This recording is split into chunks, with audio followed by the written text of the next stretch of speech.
장자. 장자는 중국의 전국시대 송나라 사람으로 기원전 369년쯤에 태어난 인물입니다. 당시의 제자 백가 중 도가의 대표적인 인물로서 맹자와 동시대에 살았다고도 전해집니다.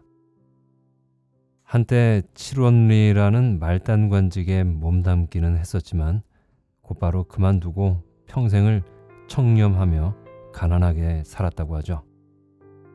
그 장자가 한 말들을 집대성한 책이 바로 그의 이름과 같은 장자라는 책인데, 장자의 내용을 요약하면 삶은 맞다 또는 아니다와 같이 이분법적으로 나누어지는 것이 아니며, 두 개의 상반되게 보이는 가치는 마치 하나로 이어진 시소와 같아서 그 둘을 나누어 단정적으로 생각하지 말고 큰 그림으로 하나의 틀로 보아야 한다는 것입니다. 그렇기에 작은 생각에 머물러서 옳고 그름을 하나하나 세세하게 따지지 말고 군자의 모습처럼 큰 생각으로 크게 생각해서 너그럽게 세상을 이해할 필요가 있다라고 하는 것입니다. 이런 식으로 세상을 바라볼 때 아름답고 추함은 더 이상 의미를 가지지 않으며 옳고 그름 또한 작은 시비에 지나지 않는 것이므로 진정 큰 사람으로서 인생을 살게 된다는 것이 장자의 생각입니다. 그리고 이러한 그의 사상은 바로 장자의 여러 편 중에서도 소요유편에 가장 잘 드러나는데요. 소요유란 어느 한 곳에 얽매임 없이 이리저리 자유자재로 논의는 것을 의미하는데, 이것은 바로 정신의 궁극적인 자유로움을 뜻하는 것입니다. 중국의 위대한 사상가 장자의 이야기 소요유편을 들어보겠습니다.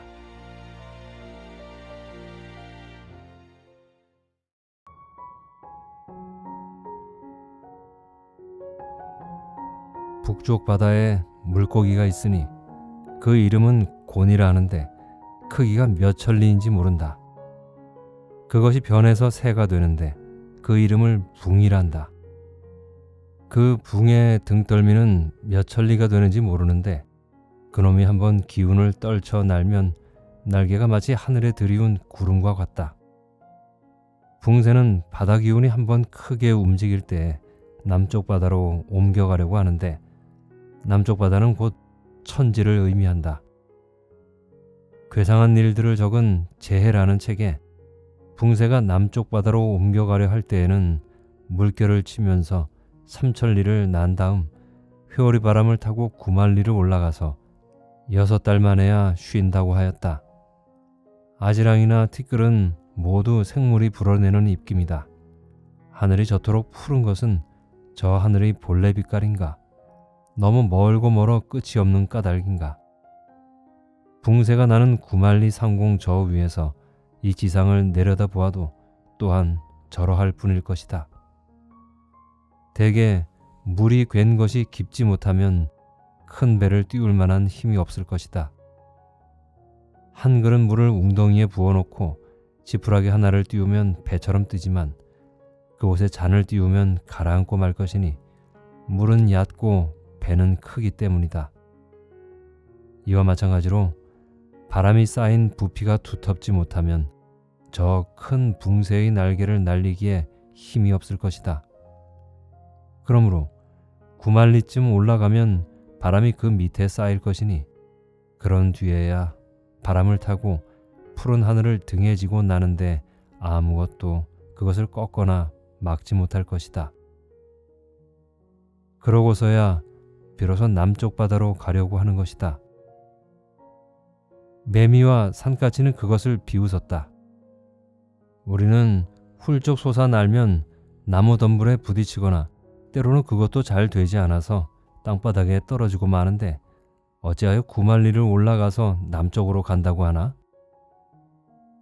그것도 그럴 것이 10리쯤 되는 들판을 둘러올 사람은 세 끼만 먹고 돌아와도 배가 든든하겠지만 100리쯤 여행을 떠나는 사람은 전날 밤부터 양식을 찢고 천리의 여행을 떠나는 사람은 석 달 동안의 양식을 준비하는 것이니 2마리 벌레들이야 무엇을 안다고 할 것인가? 대체로 작은 지혜는 큰 지혜에 미치지 못하고 짧은 세월은 긴 세월에 미치지 못한다. 어째서 그런 줄을 아는가? 아침에 났다가 해만 뜨면 죽는 버섯은 금음과 초생을 알지 못하고 쓰르라미는 봄과 가을을 알지 못하는 것이니 이것은 짧은 세월이기 때문이다. 초나라 남쪽의 명령이라는 거북은 500년을 봄으로 삼고 500년을 가을로 삼으며 또 아주 옛날의 대춘이라는 나무는 8000년을 봄으로 삼고 8000년을 가을로 삼았다고 한다. 그런데 지금에 와서는 팽조가 특히 오래 살았다고 소문이 나서 모두들 그를 부러워하니 또한 슬프지 않은가. 탕임금이 극에게 물은 것도 이와 같은 이야기다. 궁발의 북쪽에 명해라는 하늘못이 있다. 거기에 있는 고기는 그 넓이가 수천이나 되고 그 길이를 아는 이가 없는데 그 이름을 곤이라 한다. 또 새가 있어 그 이름을 붕이라 하는데 그 등떨미는 태산과 같고 날개는 하늘에 들이운 구름 같아서 회오리 바람을 타고 구만리를 돌아올라 구름을 벗어나고 하늘을 등에 진 뒤에야 비로소 남쪽으로 가려고 꾀하여 남쪽 바다로 가는 것이다. 그때 뱁새가 이 말을 듣고 비웃으면서 저들은 어디로 간다고 그러는 것일까? 우리들은 뛰어 날아올라도 두어 길을 못 가서 도로 내려와 풀밭 속에서 퍼덕거리는데 그리고 이것도 최고로 난 것인데 저들은 어디로 간다고 그러는 것일까? 라고 하였다니 이것은 크고 작음의 차이인 것이다. 그러므로 그 지식은 한 벼슬을 살만하고 행실은 한 고을에 적당하며 덕은 한 임금과 알맞아서 한 나라의 믿음을 받을 만한 사람이라도 스스로를 보는 눈은 모두 이런 뱁새와 같은 것이다. 송영자는 오히려 이들을 비웃었다. 온 세상이 칭찬해도 더 하려고 애쓰지 않고 온 세상이 그러다 해도 그만두지 않아서 안팎의 분별을 정하고 영욕의 경계를 분명히 하였으면 그만이다. 그런 사람은 세상에서 그리 흔하지 않다.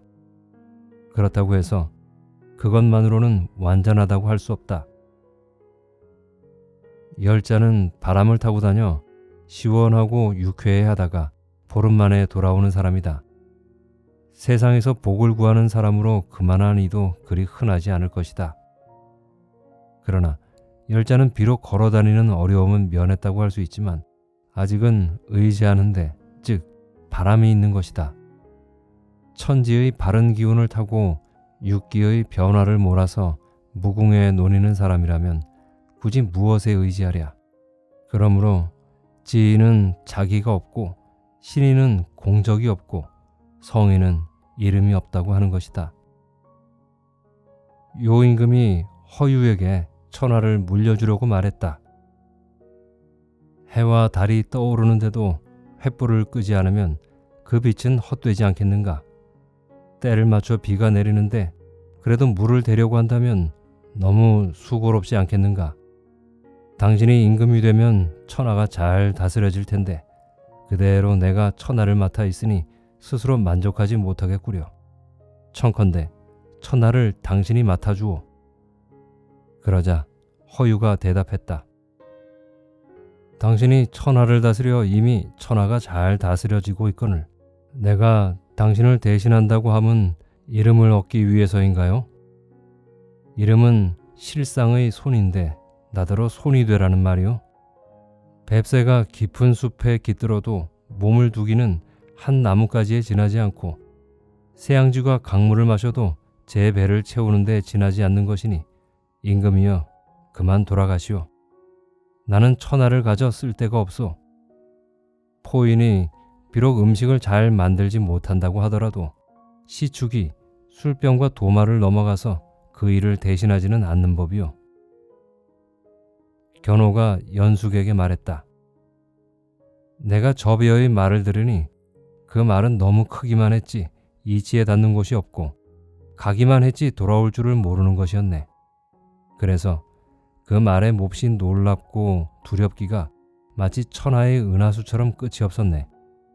세상과는 너무도 차이가 있어서 우리들 사람의 생각과는 너무나 거리가 멀더군. 어떤 말이었소? 막고야산에 신인이 사는데 살결은 얼음이나 눈처럼 희고 부드럽고 곱기는 처녀와 같으며 곡식은 먹지 않고 바람이나 이슬을 마시며 구름을 타고 나는 용을 몰아서 사해의 바깥을 노닐고 있다는군. 그리고 그 정신이 엉겨 만물이 모진병에 걸리지 않게 하고 곡식도 다 잘 익게 한다더군. 나는 그 말이 속이는 것 같아서 도저히 믿을 수가 없었네. 그러나 장님은 색깔을 볼 수 없고 귀머거리는 음악을 들을 수 없는 법이니 어찌 우리의 육신에만 장님과 귀머거리가 있다고 하겠는가. 우리의 정신에도 또한 그것이 있다고 했으니 아마 자네를 두고 한 말 같으니 신인의 덕은 장차 만물을 한 덩어리로 뭉칠 것일세. 온 세상이 그의 다스림을 바란다고 해서 신인이 어찌 보잘것없는 천하의 일로 일거리를 삼겠는가. 천하의 어떤 것도 신인을 해치지 못할 걸세. 큰 물이 나서 하늘에 닿아도 그는 빠지지 않을 것이요. 큰 가뭄에 쇠와 돌이 녹고 흙이나 산이 타더라도 그는 뜨거워하지 않을 것일세. 신인은 그 몸의 남은 찌꺼기나 티끌이나 때를 가지고라도 요임금, 순임금쯤은 만들어낼 것이니 어찌 그가 천하 따위를 위해 일거리 삼기를 즐겨 하겠는가. 송나라 사람이 장보를 팔려고 월나라에 갔더니 월나라 사람들은 모두 머리를 깎고 문신을 하였기 때문에 그들에게는 그것이 쓰일 데가 없었네.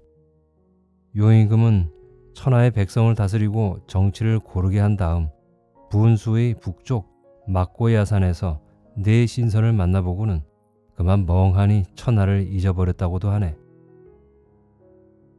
해자가 장자에게 말했다.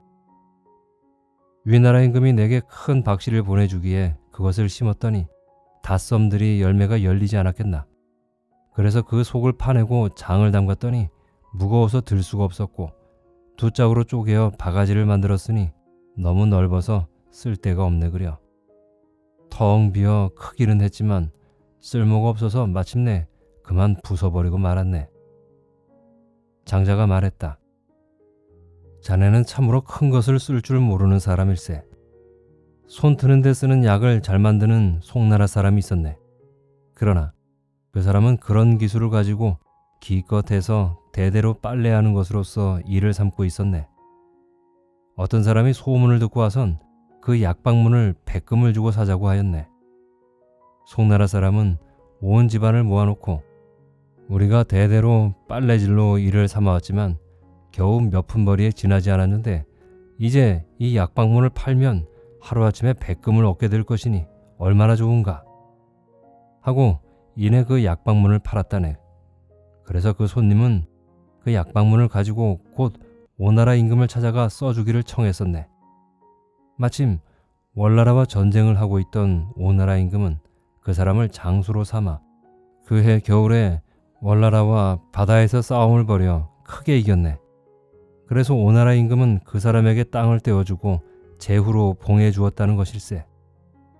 이것을 보면 똑같이 손 트는 데 쓰는 약을 가지고도 한 사람은 땅을 얻어 가졌고 한 사람은 빨래하는 일을 벗어나지 못했으니 그 쓰는 법이 달랐던 까닭일세.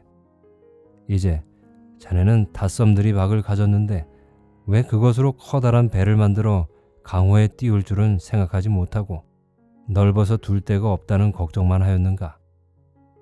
자네는 아직도 몹시 옹졸한 생각밖에 가지지 못한 사람일세 그려. 해자가 또 장자에게 말했다. 우리 집에 큰 나무가 있는데 사람들은 모두 그것을 가죽나무라고 부르네. 줄기는 울퉁불퉁해서 먹줄에 맞지 않고 장가지들은 꼬불꼬불해서 잣대에 맞지 않네. 그래서 그것을 내거리에 내다 놓았더니 목수들도 그것을 돌아보지 않았네. 이제 자네의 말이 이와 같이 크기는 하나 쓸 데가 없어서 여러 사람들이 돌아보지 않을 걸세. 장자가 대답했다. 자네는 살쾡이를 보았겠지. 몸을 땅에 착 엎드려 놀아나는 짐승을 겨누고 이리저리 대중 없이 날뛰어 높은 곳 낮은 데를 가리지 않다가 덫에 치이기도 하고 혹 그물에도 걸리지를 않던가. 하지만 저 거대한 소는 그 크기가 하늘에 들이운 구름 같아도 쥐 한 마리를 잡지 못하거든. 이제 자네는 큰 나무를 가지고도 그것이 쓸모없다고 걱정하지만 왜 그것을 무하유향의 광막한 들판에 심어놓고 요요히 그 옆을 거닐며 편안히 그늘에 누워있지 못하는가?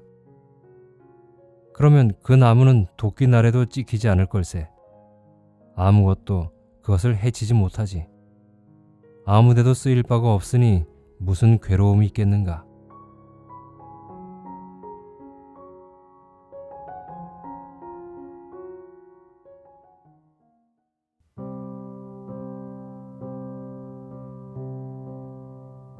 네, 여기까지입니다. 사실 소요요의 내용이 이보다는 더 많고 다양한 우화를 담고 있는데 장자의 생각을 잘 표현하고 있다고 생각되는 부분만 추려서 소개를 해봤습니다. 잘 들어주셔서 감사합니다. 당신이 사랑하는 책방, 책방지기 미네르바였습니다.